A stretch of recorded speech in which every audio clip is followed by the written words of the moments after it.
கர்த்தருடைய நாமத்திற்கு ஸ்தோத்திரம். ஒவ்வொரு நாளும் கேட்பதன் மூலம் ஒரு வருடத்தில் பைபிள் வாசிப்பை முடிக்க இந்த சேனல் உதவுகிறது. Please subscribe and support us. இன்றைய வேத பகுதி யோபு அதிகாரம் 1. ஊத்ஸ் தேசத்திலே யோபு என்னும் பெயர் கொண்ட ஒரு மனுஷன் இருந்தான்.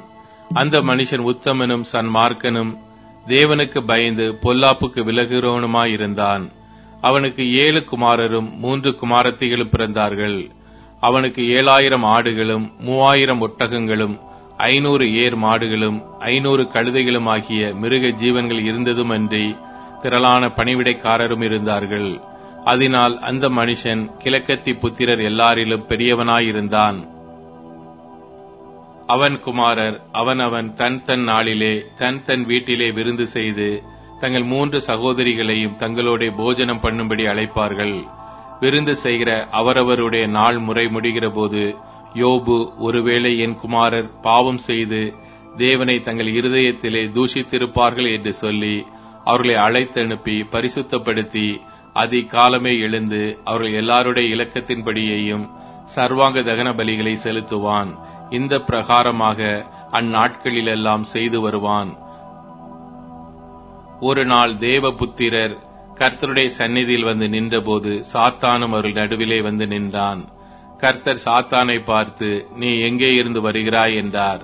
சாத்தான் கர்த்தருக்கு பிரதியுத்தரமாக, பூமி எங்கும் உலாவி அதில் சுற்றி திரிந்து வருகிறேன் என்றான். கர்த்தர் சாத்தானை நோக்கி, என் தாசனாகிய யோபின் மேல் கவனம் வைத்தாயோ? உத்தமனும் சன்மார்க்கனும் தேவனுக்கு பயந்து பொல்லாப்புக்கு விலகுகிறவனுமாகிய அவனைப் போல பூமியில் ஒருவனும் இல்லை என்றார். அதற்கு சாத்தான் கர்த்தருக்கு பிரதியுத்தரமாக, யோபு விருதாவாகவா தேவனுக்கு பயந்து நடக்கிறான்? நீர் அவனையும் அவன் வீட்டையும் அவனுக்கு உண்டான எல்லாவற்றையும் சுற்றி வேலி அடைக்கவில்லையோ? அவன் கைகளின் கிரியையை ஆசீர்வதித்தீர், அவனுடைய சம்பத்து தேசத்தில் பெருகிற்று. ஆனாலும் உம்முடைய கையை நீட்டி அவனுக்கு உண்டானவை எல்லாம் தொடுவீரானால் அப்பொழுது அவன் உமது முகத்துக்கு எதிரே உம்மை தூஷிக்கானோ பாரும் என்றான். கர்த்தர் சாத்தானை நோக்கி, இதோ அவனுக்கு உண்டானவை எல்லாம் உன் கையில் இருக்கிறது, அவன் மேல் மாத்திரம் உன் கையை நீட்டாதே என்றார். அப்பொழுது சாத்தான் கர்த்தருடைய சந்நிதியை விட்டு புறப்பட்டு போனான். பின்பு ஒரு நாள் யோபுடைய குமாரரும் அவன் குமாரத்திகளும் தங்கள் மூத்த சகோதரன் வீட்டிலே புசித்து திராட்சரசம் குடிக்கிற போது ஒரு ஆள் அவனிடத்தில் வந்து, எருதுகள் உழுகிற போது கழுதைகள் அவைகளின் பக்கத்திலே மேய்ந்து கொண்டிருக்கையில் சபையேர் அவைகள் மேல் விழுந்து அவைகளை சாய்த்து கொண்டு போனார்கள். வேலையாட்களையும் பட்டய கருக்கினால் வெட்டி போட்டார்கள். நான் ஒருவன் மாத்திரம் தப்பி அதை உமக்கு அறிவிக்கும்படி வந்தேன் என்றான். இவன் இப்படி பேசிக் கொண்டிருக்கையில் வேறொருவன் வந்து வானத்திலிருந்து தேவனுடைய அக்கினி விழுந்து ஆடுகளையும் வேலையாட்களையும் சுட்டெரித்து போட்டது. நான் ஒருவன் மாத்திரம் தப்பி அதை உமக்கு அறிவிக்கும்படி வந்தேன் என்றான். இவன் இப்படி பேசிக் கொண்டிருக்கையில் வேறொருவன் வந்து கல்தேயர் 3 பவுஞ்சாய் வந்து ஒட்டகங்கள் மேல் விழுந்து அவைகளை ஓட்டிக் கொண்டு போனார்கள். வேலையாட்களையும் பட்டய கருக்கினால் வெட்டி போட்டார்கள்.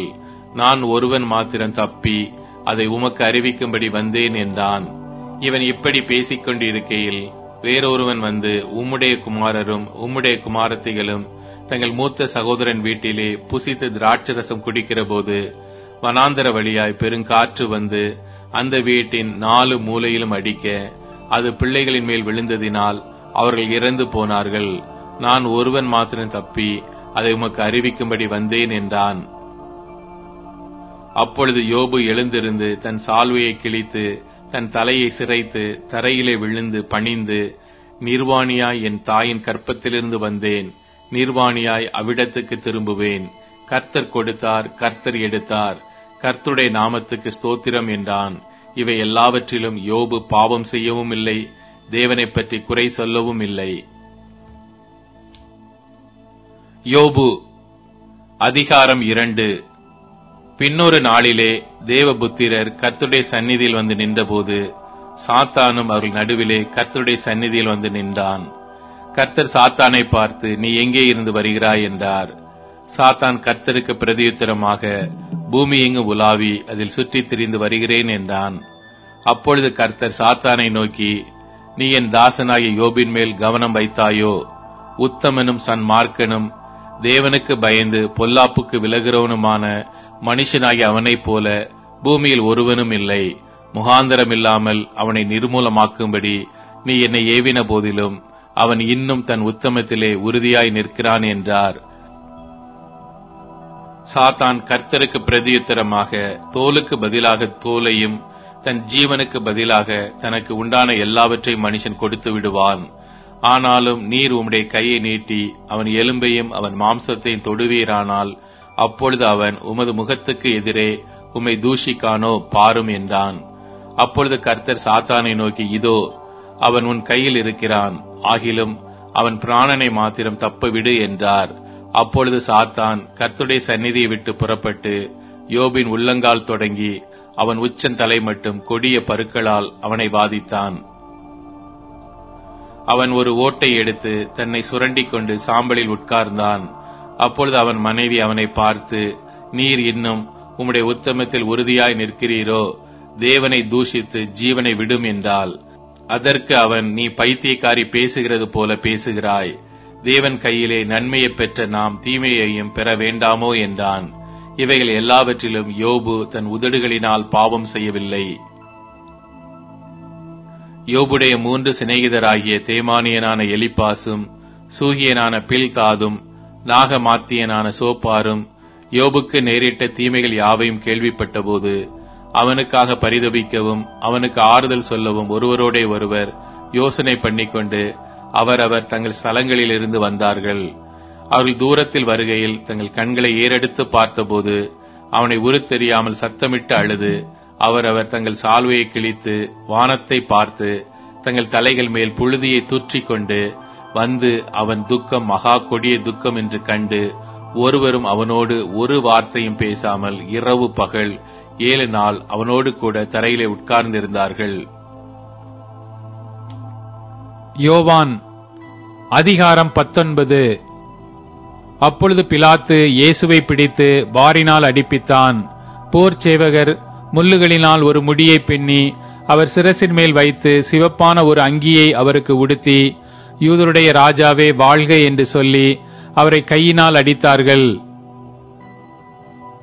பிலாத்து மறுபடியும் வெளியே வந்து, நான் இவனிடத்தில் ஒரு குற்றமும் காணேன் என்று நீங்கள் அறியும்படிக்கு இதோ உங்களிடத்தில் இவனை வெளியே கொண்டு வருகிறேன் என்றான். இயேசு முள்முடியும் சிவப்பங்கியும் தரித்தவராய் வெளியே வந்தார். அப்பொழுது பிலாத்து அவர்களை நோக்கி, இதோ இந்த மனுஷன் என்றான். பிரதான ஆசாரியரும் சேவகரும் அவரை கண்டபோது சிலுவையில் அறையும் சிலுவையில் அறையும் என்று சத்தமிட்டார்கள். அதற்கு பிலாத்து, நீங்களே இவனை கொண்டு போய் சிலுவையில் அறையுங்கள், நான் இவனிடத்தில் ஒரு குற்றமும் காணேன் என்றான். யூதர்கள் அவனுக்கு பிரதியுத்தரமாக, எங்களுக்கு ஒரு நியாய பிரமாணம் உண்டு, இவன் தன்னை தேவனுடைய குமாரன் என்று சொன்னபடியினால் அந்த நியாய பிரமாணத்தின்படியே இவன் சாக வேண்டும் என்றார்கள். பிலாத்து இந்த வார்த்தையை கேட்டபொழுது அதிகமாய் பயந்து மறுபடியும் அரமனைக்குள்ளே போய் இயேசுவை நோக்கி, நீ எங்கே இருந்து வந்தவன் என்றான். அதற்கு இயேசு மாறுத்தரம் ஒன்றும் சொல்லவில்லை. அப்பொழுது பிலாத்து, நீ என்னோட பேசுகிறதில்லையா? உன்னை சிலுவையில் அறைய எனக்கு அதிகாரம் உண்டென்றும் உன்னை விடுதலை பண்ண எனக்கு அதிகாரம் உண்டென்றும் உனக்கு தெரியாதா என்றான்.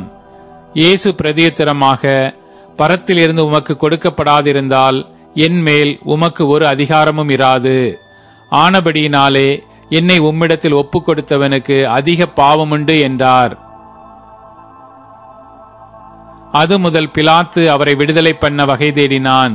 யூதர்கள் அவனை நோக்கி, இவனை விடுதலை பண்ணினால் நீ ராயனுக்கு சிநேகிதன் அல்ல, தன்னை ராஜாவென்கிறவன் எவனோ அவன் ராயனுக்கு விரோதி என்று சத்தமிட்டார்கள்.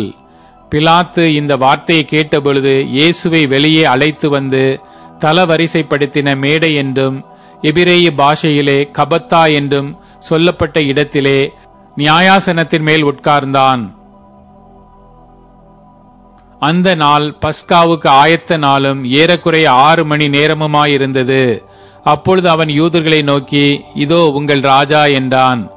அவர்கள் இவனை அகற்றும் அகற்றும், சிலுவையில் அறையும் என்று சத்தமிட்டார்கள். அதற்கு பிலாத்து, உங்கள் ராஜாவை நான் சிலுவையில் அறையலாமா என்றான். பிரதான ஆசாரியர் பிரதியுத்தரமாக, ராயனே அல்லாமல் எங்களுக்கு வேறே ராஜா இல்லை என்றார்கள். அப்பொழுது அவரை சிலுவையில் அறையும்படிக்கு அவர்களிடத்தில் ஒப்பு கொடுத்தான். அவர்கள் இயேசுவை பிடித்து கொண்டு போனார்கள். அவர் தம்முடைய சிலுவையை சுமந்து கொண்டு எபிரேய பாஷையிலே கொல்கொதா என்று சொல்லப்படும் கபாலஸ்தலம் என்கிற இடத்திற்கு புறப்பட்டு போனார். அங்கே அவரை சிலுவையில் அறைந்தார்கள். அவரோடே கூட வேறிரண்டு பேரை இரண்டு பக்கங்களிலும் இயேசுவை நடுவிலுமாக சிலுவையில் அறைந்தார்கள். பிலாத்து ஒரு மேல் விலாசத்தை எழுதி சிலுவையின் மேல் போடுவித்தான். அதில் நசரேயனாகிய இயேசு யூதருடைய ராஜா என்று எழுதியிருந்தது. இயேசு சிலுவையில் அறையப்பட்ட இடம் நகரத்திற்கு சமீபமாய் இருந்தபடியினால் யூதரில் அநேகர் அந்த மேல் விலாசத்தை வாசித்தார்கள். அது எபிரேய, கிரேக்கு, லத்தீன் பாஷைகளில் எழுதியிருந்தது. அப்பொழுது யூதருடைய பிரதான ஆசாரியர் பிலாத்துவை நோக்கி, யூதருடைய ராஜா என்று நீர் எழுதாமல் தான் யூதருடைய ராஜா என்று அவன் சொன்னதாக எழுதும் என்றார்கள். பிலாத்து பிரதியுத்தரமாக, நான் எழுதினதே என்றான். போர் சேவகர் இயேசுவை சிலுவையில் அறைந்த பின்பு அவருடைய வஸ்திரங்களை எடுத்து ஒவ்வொரு சேவகனுக்கு ஒவ்வொரு பங்காக 4 பங்காக்கினார்கள். அங்கியையும் எடுத்தார்கள். அந்த அங்கி தையல் இல்லாமல் மேலே தொடங்கி முழுவதும் நெய்யப்பட்டதாயிருந்தது. அவர்கள், இதை நாம் கிழியாமல் யாருக்கு வருமோ என்று இதை குறித்து சீட்டு போடுவோம் என்று ஒருவரோடொருவர் பேசிக்கொண்டார்கள். என் வஸ்திரங்களை தங்களுக்குள்ளே பங்கிட்டு என் உடையின் மேல் சீட்டு போட்டார்கள் என்கிற வேத வாக்கியம் நிறைவேறத்தக்கதாக போர் சேவகர் இப்படி செய்தார்கள். இயேசுவின் சிலுவையின் அருகே அவருடைய தாயும் அவருடைய தாயின் சகோதரி கிலேயோப்பா மரியாலும் மகதலேனா மரியாலும் நின்று கொண்டிருந்தார்கள். அப்பொழுது இயேசு தம்முடைய தாயையும் அருகே நின்ற தமக்கு அன்பாயிருந்த சீஷனையும் கண்டு தம்முடைய தாயை நோக்கி, ஸ்திரியே, அதோ உன் மகன் என்றார். பின்பு அந்த சீஷனை நோக்கி, அதோ உன் தாய் என்றார். அந்நேரத்தில் அந்த சீஷன் அவளை தன்னிடமாய் ஏற்றுக்கொண்டான். அதன் பின்பு எல்லாம் முடிந்தது என்று இயேசு அறிந்து வேத வாக்கியம் நிறைவேறத்தக்கதாக தாகமாயிருக்கிறேன் என்றார். காடி நிறைந்த பாத்திரம் அங்கே வைக்கப்பட்டிருந்தது. அவர்கள் கடற்காலானை காடியிலே தோய்த்து ஈசோப்பு தண்டில் மாட்டி அவர் வாயினிடத்தில் நீட்டி கொடுத்தார்கள். இயேசு காடியை வாங்கின பின்பு முடிந்தது என்று சொல்லி தலையை சாய்த்து ஆவியை ஒப்புக் கொடுத்தார். அந்த நாள் பெரிய ஓய்வு நாளுக்கு ஆயத்த நாளாயிருந்தபடியினால் உடல்கள் அந்த ஓய்வு நாளிலே சிலுவைகளில் இராதபடிக்கு யூதர்கள் பிலாத்துவினிடத்தில் போய் அவருடைய கால் எலும்புகளை முறிக்கும்படிக்கும் உடல்களை எடுத்து போடும்படிக்கும் உத்தரவு கேட்டுக்கொண்டார்கள். அந்தப்படி போர் சேவகர் வந்து அவருடனே கூட சிலுவையில் அறையப்பட்ட முந்தினவனுடைய கால் எலும்புகளையும் மற்றவனுடைய கால்களையும் முறித்தார்கள். அவர்கள் இயேசுவினிடத்தில் வந்து அவர் மரித்திருக்கிறதைக் கண்டு அவருடைய கால் எலும்புகளை முறிக்கவில்லை. ஆகிலும் போர் சேவகரில் ஒருவன் ஈட்டியினாலே அவருடைய விலாவில் குத்தினான். உடனே இரத்தமும் தண்ணீரும் புறப்பட்டது. அதை கண்டவன் சாட்சி கொடுக்கிறான். அவனுடைய சாட்சி மெய்யாய் இருக்கிறது. நீங்கள் விசுவாசிக்கும்படி தான் சொல்லுகிறது மெய்யென்று அவன் அறிந்திருக்கிறான். அவருடைய எலும்புகளில் ஒன்று முறிக்கப்படுவதில்லை என்கிற வேத வாக்கியம் நிறைவேறும்படி இவைகள் நடந்தது. அல்லாமலும் தாங்கள் குத்தினவரை நோக்கி பார்ப்பார்கள் என்று வேறொரு வேத வாக்கியம் சொல்லுகிறது. இவைகளுக்கு பின்பு அரிமத்தியா ஊரானும் யூதருக்கு பயந்ததினால் இயேசுவுக்கு அந்தரங்க சீஷனுமாகிய யோசேப்பு இயேசுவின் சரீரத்தை எடுத்துக்கொண்டு போகும்படி பிலாத்துவினிடத்தில் உத்தரவு கேட்டான். பிலாத்து உத்தரவு கொடுத்தான். ஆகையால் அவன் வந்து இயேசுவின் சரீரத்தை எடுத்துக்கொண்டு போனான். ஆரம்பத்திலே ஒரு ராத்திரியில் இயேசுவினிடத்தில் வந்திருந்த நிக்கோதேமு என்பவன் வெள்ளை போலமும் கரிய போலமும் கலந்து ஏறக்குறைய 100 ராத்தல் கொண்டு வந்தான். அவர்கள் இயேசுவின் சரீரத்தை எடுத்து யூதர்கள் அடக்கம் பண்ணும் முறைமையின்படியே அதை சுகந்த வர்க்கங்களுடனே சீலைகளில் சுற்றி கட்டினார்கள். அவர் சிலுவையில் அறையப்பட்ட இடத்தில் ஒரு தோட்டமும் அந்த தோட்டத்தில் ஒரு காலும் ஒருவனும் வைக்கப்பட்டிராத ஒரு புதிய கல்லறையும் இருந்தது. யூதருடைய ஆயத்த நாளானபடியினாலும் அந்த கல்லறை சமீபமாய் இருந்தபடியினாலும் அவ்விடத்திலே இயேசுவை வைத்தார்கள். சங்கீதம் அதிகாரம் 29. பலவான்களின் புத்திரரே, கர்த்தருக்கு மகிமையையும் வல்லமையையும் செலுத்துங்கள், கர்த்தருக்கே அதை செலுத்துங்கள். கர்த்தருடைய நாமத்திற்குரிய மகிமையை அவருக்கு செலுத்துங்கள். பரிசுத்த அலங்காரத்துடனே கர்த்தரை தொழுது கொள்ளுங்கள். கர்த்தருடைய சத்தம் தண்ணீர்கள் மேல் தொனிக்கிறது. மகிமையுள்ள தேவன் முழங்குகிறார். கர்த்தர் திரளான தண்ணீர்களின் மேல் இருக்கிறார். கர்த்தருடைய சத்தம் வல்லமையுள்ளது. கர்த்தருடைய சத்தம் மகத்துவம் உள்ளது. கர்த்தருடைய சத்தம் கேதுரு மரங்களை முறிக்கிறது. கர்த்தர் லீபனோனின் கேதுரு மரங்களை முறிக்கிறார். அவைகளை கன்று குட்டிகளைப் போலவும் லீபனோனையும் சீரியோனையும் காண்டாமிருக குட்டிகளைப் போலவும் துள்ள பண்ணுகிறார். கர்த்தருடைய சத்தம் அக்கினி ஜுவாலைகளை பிளக்கும். கர்த்தருடைய சத்தம் வனாந்தரத்தை அதிரப் பண்ணும். கர்த்தர் காதேஸ் வனாந்தரத்தை அதிரப் பண்ணுகிறார். கர்த்தருடைய சத்தம் பெண் மான்களை ஈனும்படி செய்து காடுகளை வெளியாக்கும். அவருடைய ஆலயத்திலுள்ள யாவரும் அவருடைய மகிமையை பிரஸ்தாபிக்கிறார்கள். கர்த்தர் ஜல பிரவாகத்தின் மேல் உட்கார்ந்திருக்கிறார். கர்த்தர் என்றென்றைக்கும் ராஜாவாக வீற்றிருக்கிறார். கர்த்தர் தமது ஜனத்திற்கு பலன் கொடுப்பார். கர்த்தர் தமது ஜனத்திற்கு சமாதானம் அருளி அவர்களை ஆசீர்வதிப்பார்.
பரலோகம் விட்டு பாவிகள் மீதன் விட்டார். நரகரம் செல்ல நல்வழி திறந்திட்டார்.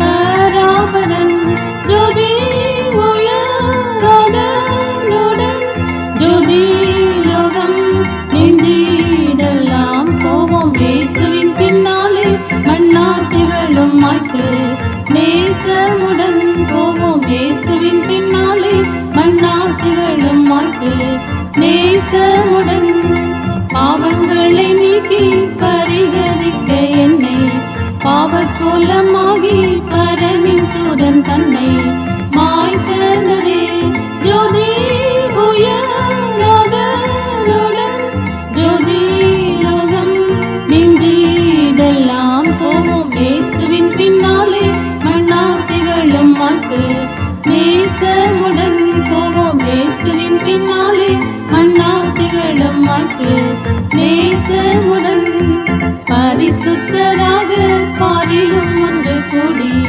பரலோகம் செல்ல பரிசுத்தாவி தந்தார்.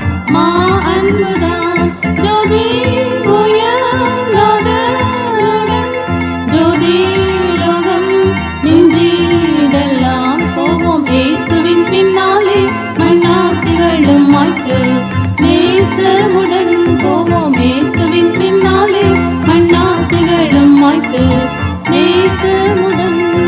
பொய்யுலகம் வேண்டாம் இசையன் எனக்கெல்லாம் துயசாலம் செல்வோம் இசையன் அடி சென்றால் ஐயமிதே ஜோதி உயர்ந்தனுடன் ஜோதி லோகம் நின்றிடலாம் போவோம் இயேசுவின் பின்னாலே மண்ணாசைகளும் மாய்த்து நேசமுடன் போவோம் இயேசுவின் பின்னாலே மண்ணாசைகளும் மாய்த்து நேசமுடன். மனம் மாறிடாதோ மரணம் அடைவாரே தினம்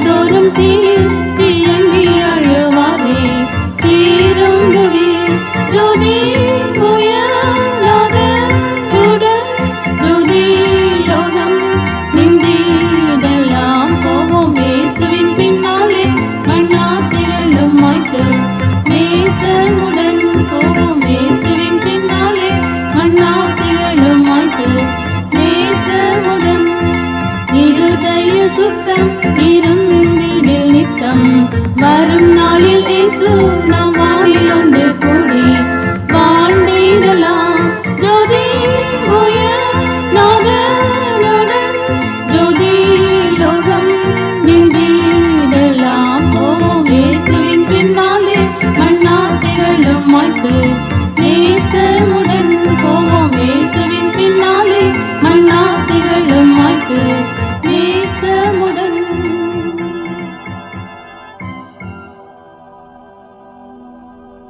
இப்போது டியூன் ஸ்பாட்டிஃபை, அமேசான் மியூசிக் மற்றும் யூடியூப் மியூசிக் ஆகியவற்றில் நமது பைபிள் 365 சேனல் கிடைக்கிறது. ஃபாலோ பண்ணுங்க.